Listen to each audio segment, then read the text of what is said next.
Are you having a good time, Daddy? I'm having a hell of a time. Oh, I'm so glad it's just about to get better. If at all possible. Our next person directed the first play Liam ever had produced. It was at Utah University, where he got to know better his future wife, Steen. It was called Tramp. I was the piano player. It was about clowns, recalls Christine. And now, with more about Liam's early years, here is James Lipton in the Actors Studio with Liam Rice.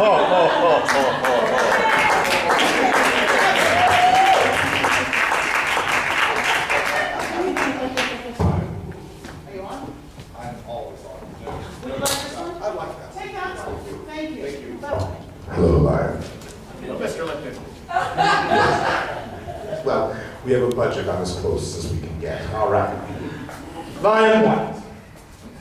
Artist, writer, poet, philosopher, personal trainer, martial artist, dog lover, pilot, garbage man, I don't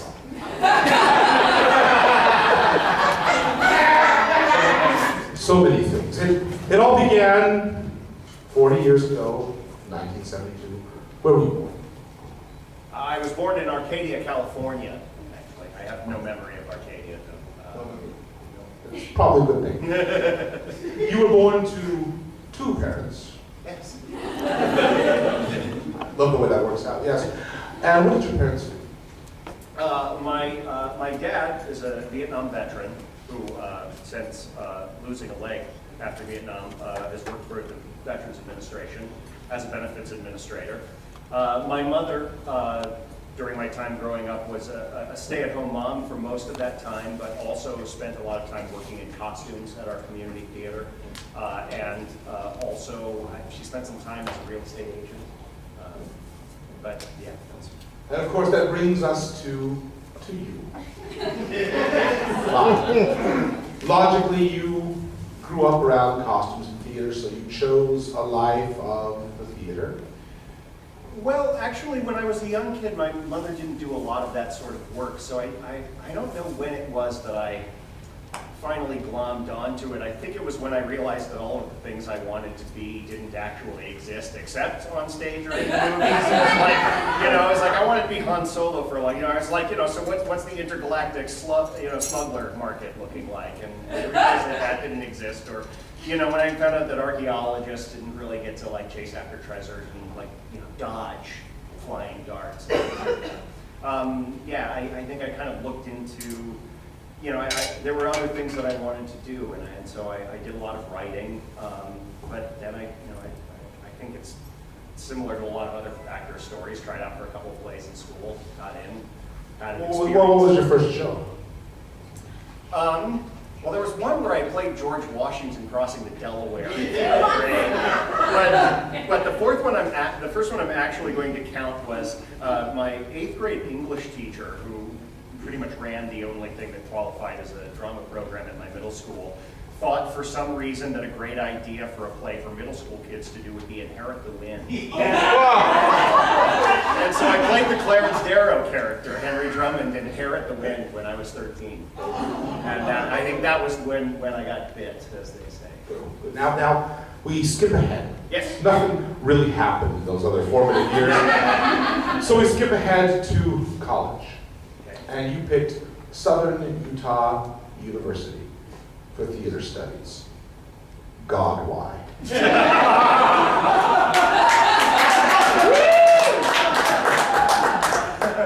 Well, the year before, in my senior year of high school, I have auditioned for Doug Baker, who had been the acting teacher the year before I arrived there. Eventually becoming, of course, Merlin at Excalibur. Merlin at Excalibur, yes.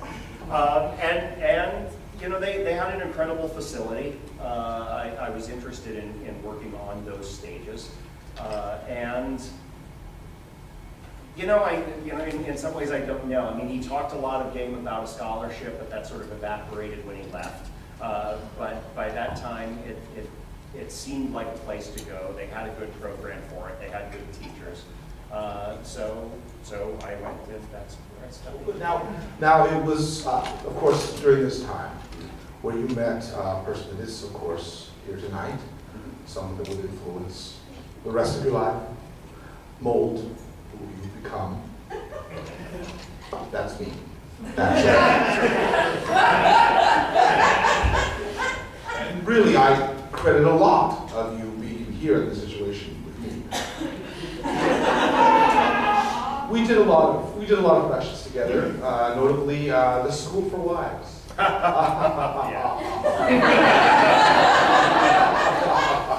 You played? I played Horace. And I played Solomon.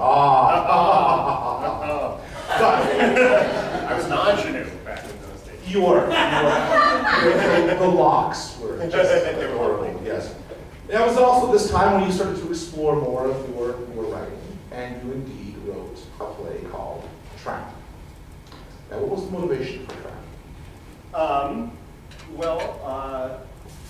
So actually this kind of gets a little out of the spirit of the enterprise, I think, but actually what motivated me to write Tramp was a suicide attempt.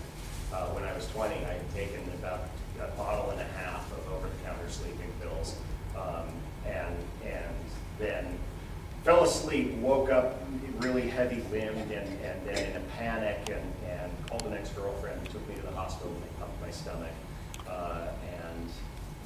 And then when I came home, I, trying to come to terms with the idea that this had happened, but when I woke up, I did call somebody to take me to the hospital, and that had to mean something, and so I was trying to weave something creative out of that particular trauma, and Tramp sort of emerged out of that.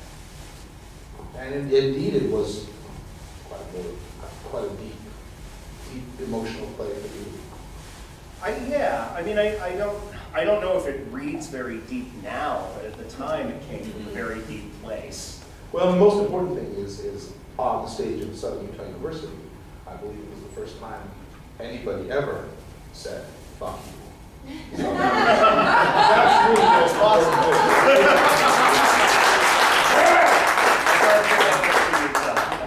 And also, you received a gift during that show.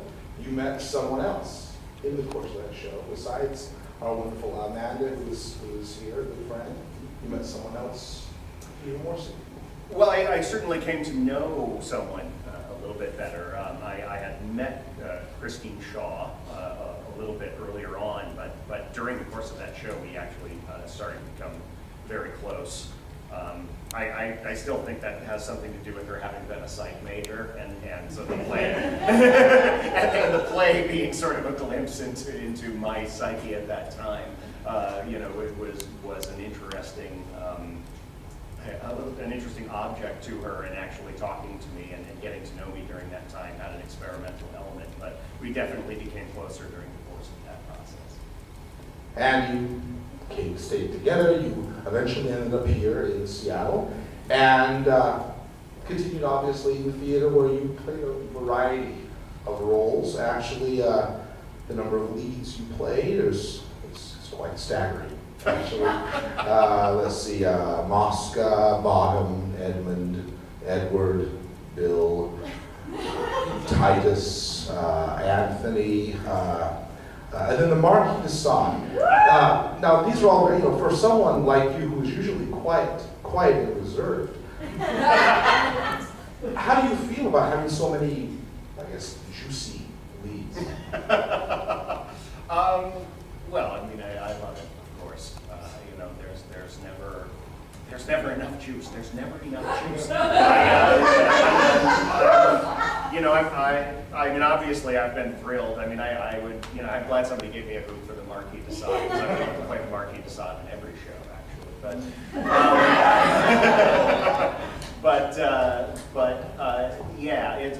I feel extremely honored, and I'm not sure why people keep handing that sort of thing to me, but I keep taking it. You're awesome.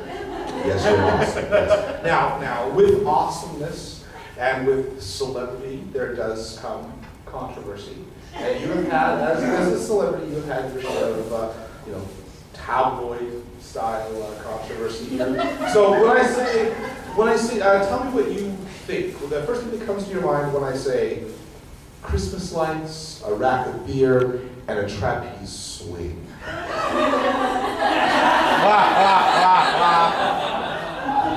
That sounds like a Midsummer Night's Dream. Yes. Well, now, what exactly happened downstage center in the spotlight in front of the Mylar? Oh, that was actually during or following a tech rehearsal or a build for The Balcony by Jean Genet. And it was just a lovely encounter between my wife and myself. I don't think they believe you. Do you expand the definition of lovely? Well, now this brings us up to today. Your current project is? Mal de Roar. And tell us just a little bit about that. Okay, so I'm doing this show as a member of my first outing as instigator with UMO Ensemble, an ensemble generative physical theater company.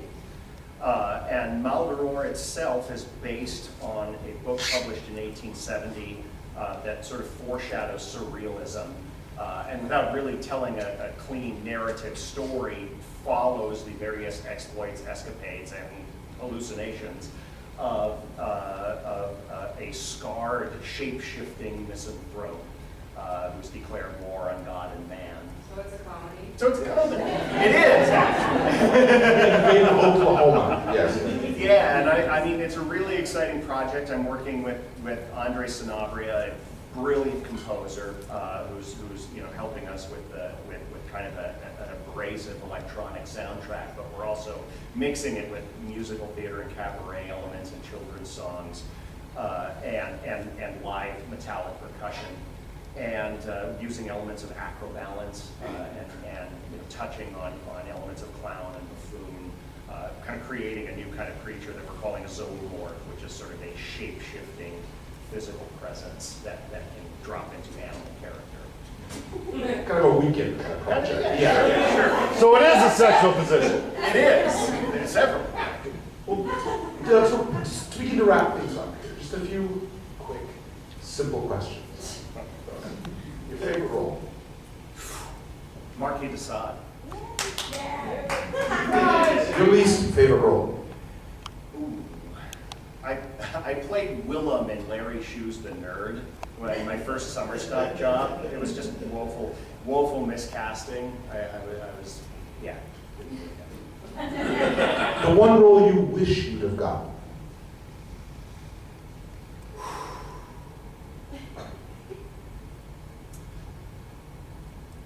I would really have actually, when I was in college, I auditioned for a production of The Seagull, and I would really have liked at that time to play Treplev, and it didn't happen.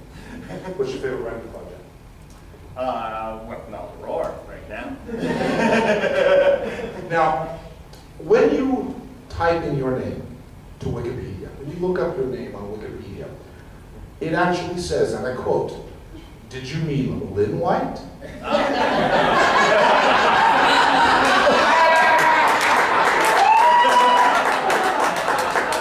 According to Wikipedia, the page Lion White does not exist.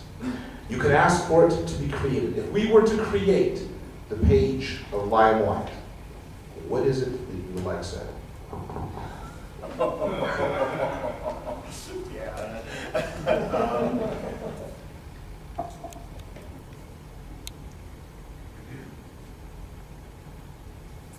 He tried really hard.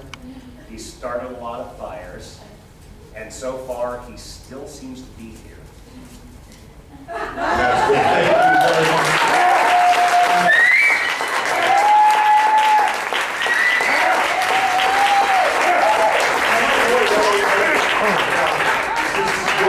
Thank you very much. This is your space, so you have to strike the set. So you have to move it all back there. Thank you very much. Thank you very much, ladies and gentlemen. That was Rob Bogue, actually. Thank you very much.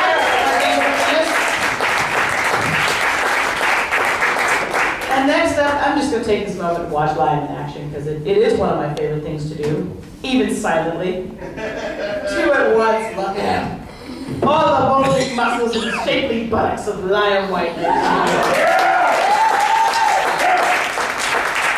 done, indeed. Thanks for down over here.